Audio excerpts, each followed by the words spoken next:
Hi friends, Edhi Amin Uganda మాజీ అధ్యక్షుడు. వీడొక నరమాంస భక్షకుడని, లక్షల మంది జీవితాలను హరించిన పాపాత్ముడని, నేలపై తిరిగిన మానవరూప రాక్షసుడని చాలామంది చెబుతారు. ఈదీ అమీన్ 1971 నుండి 1979 వరకు ఉగాండాను పరిపాలించాడు. ఈదీ అమీన్ పాలన దశలో 3 లక్షల వరకు ప్రజలు హత్యకు గురయ్యారని అంచనా. అతని పాలనా కాలంలో వ్యతిరేకులను హింసించడంలో ఎక్కువగా శ్రద్ధ చూపించాలని చెబుతారు. అతని క్రూరత్వం గురించి ప్రపంచమంతా కథలుగా చెప్పుకునేవారు.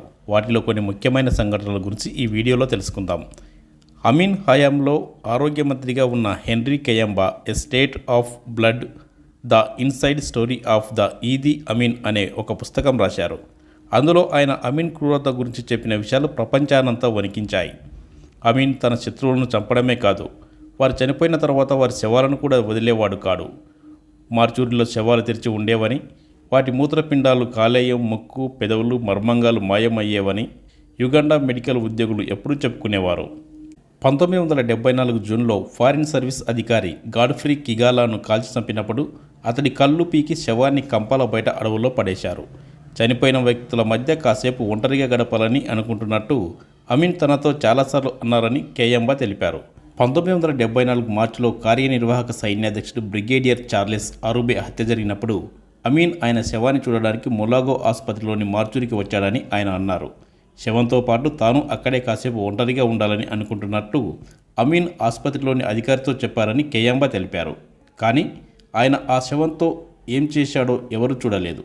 కానీ కొంతమంది యుగాండా వాసులు మాత్రం ఆయన కాక్వా జాతి సంప్రదాయం ప్రకారం తన శత్రువు రక్తం తాగారని చెబుతారు. అమీన్ కాక్వా జాతికి చెందినవారు. కొన్నిసార్లు తను మనిషి మాంసం తిన్నానని అధ్యక్షుడు మా అందరి ముందే చెప్పేవారని కేయంబా రాశారు. 1975 ఆగస్టులో అమీన్ కొంతమంది సీనియర్ అధికారులకు తన జైలు పర్యటన సందర్భంగా చెబుతున్నారు. అప్పుడు ఆయన అక్కడ తనకు కోతి మాంసం వడ్డించారని, కానీ అది మనిషి మాంసం కంటే అంత రుచిగా లేదని చెప్పారన్నారు. యుద్ధ సమయంలో మనతో ఉన్న సైనికుడు గాయపడినప్పుడు అతనిని చంపేసి తినడం వల్ల మన ఆకలి తీర్చుకోవచ్చని చెప్పారని కేయంబా వివరించారు. మరో సందర్భంలో యుగాండాలోని ఒక డాక్టర్తో మనిషి మాంసం చిరుతపులి మాంసం కంటే రుచిగా ఉంటుందని అమీన్ అన్నారని తెలిపారు. అమీన్ దగ్గర అప్పట్లో నగోరుగా పనిచేసిన మోజెజ్ అలోగా కెన్యా పారిపోయి వచ్చాక ఆయన గురించి ఒక కథ చెప్పారు. దానిని ఈ కాలంలో నమ్మాలంటే చాలా కష్టం. అమీన్ హయాంలో యుగాండాలో భారత హైకమిషనర్గా ఉన్న మదన్జీత్ సింగ్ తన కల్చర్ ఆఫ్ ది సెపుల్కర్ అనే పుస్తకంలో అలోగా చెప్పింది రాశారు. అమీన్ పాత ఇంట్లోని కమాండ్ పోస్ట్లో ఒక గది ఎప్పుడూ మూసి ఉండేది. దాని లోపలికి వెళ్ళడానికి నాకు మాత్రమే అనుమతి ఉండేది. నేను కూడా దాన్ని శుభ్రం చేయడానికి మాత్రమే వెళ్ళేవాడినని అలోగా చెప్పాడు. అమీన్ 5వ భార్య సారా క్యోలాబాకు ఆ గది గురించి తెలుసుకోవాలని చాలా ఆసక్తిగా ఉండేది. ఆమె నన్ను ఆ గదిని తెరవమని చెప్పారు. నేను చాలా భయపడ్డా. అమీన్ ఆ గదిలోకి ఎవరిని వెళ్ళనీయవద్దని నాకు చెప్పారు. కానీ సారా చాలా గట్టిగా చెప్పారు. కొంత డబ్బు కూడా ఇచ్చారు. దాంతో నేను ఆ గది తాళం చెవి ఆమెకే ఇచ్చేశాను. గది లోపల ఉన్న 2 రిఫ్రిజిరేటర్లలో ఆమె ఒక ఫ్రిడ్జ్ తలుపు తెరిచింది. గట్టిగా అరిచి స్పృహ తప్పి పడిపోయింది. ఆమె మాజీ ప్రియుడు జీజ్ గిటా తల నరికి అందులోనే ఉంచారు. సారా ప్రియుడిలాగే అమీన్ చాలామంది మహిళల ప్రియుల తలలు కూడా నరికించారు. తర్వాత హెలెన్ ప్యారిస్లో ఉన్న యుగాండా రాయబార కార్యాలయంలో వేశారు. ఆమె అక్కడి నుంచి పారిపోయి తప్పించుకుంది.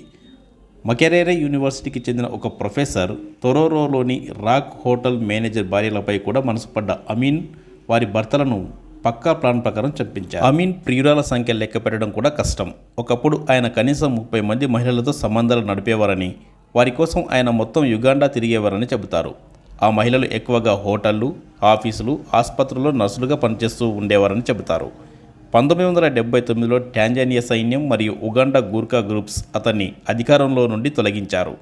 ఆ తర్వాత సౌదీ అరేబియాకు పారిపోయి అక్కడే తన చివరి రోజులు గడిపి 2003 ఆగస్టు 16న చనిపోయారు.